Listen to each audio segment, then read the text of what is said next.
Bapa, Putra, dan Roh Kudus. Amin. Allah Tritunggal Maha Kudus. Kami mengucap syukur kepadamu karena engkau memberikan kepada kami seorang ibu, seorang wanita yang mengandung, yang melahirkan, dan menyusui. Seperti seorang ibu kepada anaknya sendiri. Maria melakukan itu pada putranya Yesus. Apa yang Maria berikan kepada Yesus membekas dalam hidup Yesus. Terima kasih Tuhan. Engkau mengajar kami untuk menjadi seperti seorang ibu, seorang wanita. Terpujilah namamu kini dan sepanjang segala masa. Amin. Kebanggaan seorang ayah dan ibu adalah kalau anaknya sukses berhasil menjadi orang. Entah itu kaya, entah itu punya posisi, entah punya kedudukan, atau orang yang memiliki jabatan tertentu, atau ayah dan ibu yang anaknya jadi pastor, jadi suster. Itu pasti membahagiakan orang tua. Dan orang lain bisa berseru, berbahagialah ibu yang mengandung dan menyusui anak itu. Karena apa yang terjadi pada sang anak itu berasal dari bapa dan ibu. Kehebatan seorang anak itu karena benih-benihnya ditanam oleh bapa dan ibu. Itulah yang hari ini dalam Injil seorang wanita berseru di hadapan banyak orang yang berkerumun mendengarkan Yesus. Berbahagialah ibu yang mengandung dan menyusui anak ini. Begitu banyak orang yang datang berbondong-bondong dan mendengarkan, sehingga orang tua atau ibu Yesus dan saudara-saudaranya tidak dapat menemui Yesus. Maka ibu itu berteriak. Tetapi anehnya Yesus justru menjawab bukan hanya secara relasi daging, relasi kedarahan, Bapak, Ibu, dan anak. Yesus memberikan pendalaman lebih dalam. Bukan hanya itu, tetapi berbahagialah orang yang mendengarkan sabda Allah dan melaksanakannya.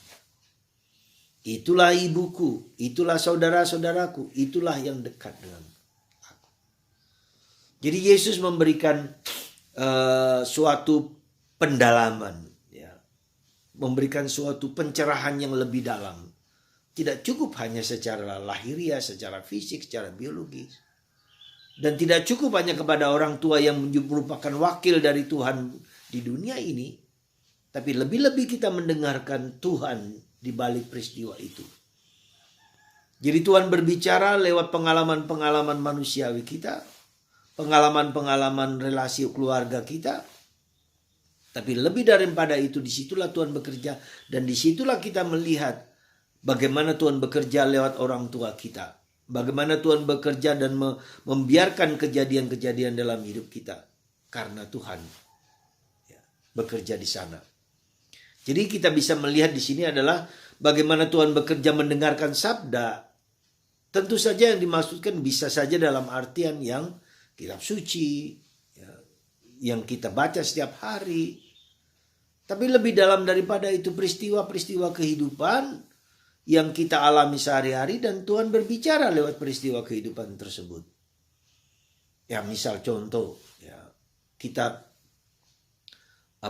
seorang anak, ya, yang kemudian seperti Putri Aryani, penyanyi buta yang luar biasa, yang memukau American Got Talent, yang bakat-bakatnya luar biasa dengan bisa bukan hanya nyanyi tapi bisa bermain alat musik, piano, flute, tapi juga bisa menciptakan lagu. Nah, jadi kita bisa melihat bahwa kecacatan dalam tanda petik, kedisabilitasnya dia ini ternyata mempunyai, Tuhan bekerja lewat kekurangannya itu menjadi pribadi yang unggul dalam banyak hal. Dan dia punya keyakinan sejak kecil, aku mau menjadi penyanyi, aku mau pergi ke Amerika, aku mau bermain alat musik. Dan itu anak yang sudah punya determinasi dalam hidupnya.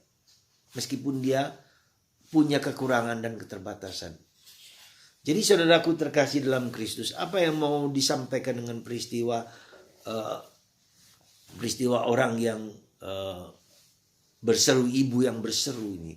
Pertama, kita menghormati Maria yang mengandung Yesus, yang mendidik Yesus, yang memberikan segala-galanya untuk anaknya. Kita bersyukur untuk orang tua kita, ibu kita, bapak kita yang telah memberikan segala-galanya untuk kita. Bunda Maria telah melakukan yang sama bagi kita. Yang kedua, tentu saja kita harus setia untuk membaca dan merenungkan sabda Allah, mendengarkan sabda Allah, ya. Mendengarkan firman Allah, ya. Lewat peristiwa-peristiwa kehidupan kita, ya, seperti contoh tadi Putri Aryani, Tuhan bekerja lewat tangan bapaknya yang sungguh luar biasa, yang mengorbankan hidupnya demi masa depan anaknya ini. Ini Tuhan bekerja lewat itu. Nah, karena itulah maka saudaraku terkasih, tentu saja sabda yang kita tahu adalah kitab suci. Ya. Nah, saya baru memberikan contoh kepada para postulan saya bagaimana cara membaca kitab suci. Jadi saya minta mereka membaca 5 kali bacaan Injil, terus berkali-kali mendengarkan. Terus sampai berkali-kali dicoret, ditulisi, ditanyakan, ada kalimat-kalimat yang ditanyakan atau kata-kata yang ditanyakan. Dan ternyata mereka semakin mengerti sabda Allah itu, oh maksudnya begini. Ya. Dan ini sudah mulai seminggu saya minta mereka tidak hanya membaca sekali, tapi berkali-kali diresapkan, direnungkan, dimasukkan dalam hati. Sehingga lama-lama mereka mengerti sabda Allah itu yang kemudian nanti mengubah hidup mereka. Dan itu yang saya senang, mulai senang dengan pembinaan yang seperti itu.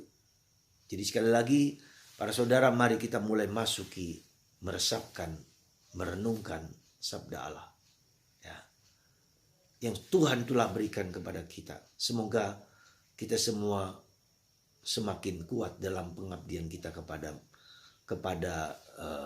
Tuhan, kepada sesama kita.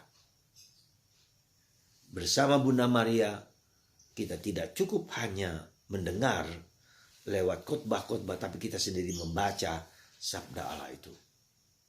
Semoga Tuhan memberkati Anda dan kita semua untuk merenungkan sabda yang Tuhan berikan kepada kita dengan setia.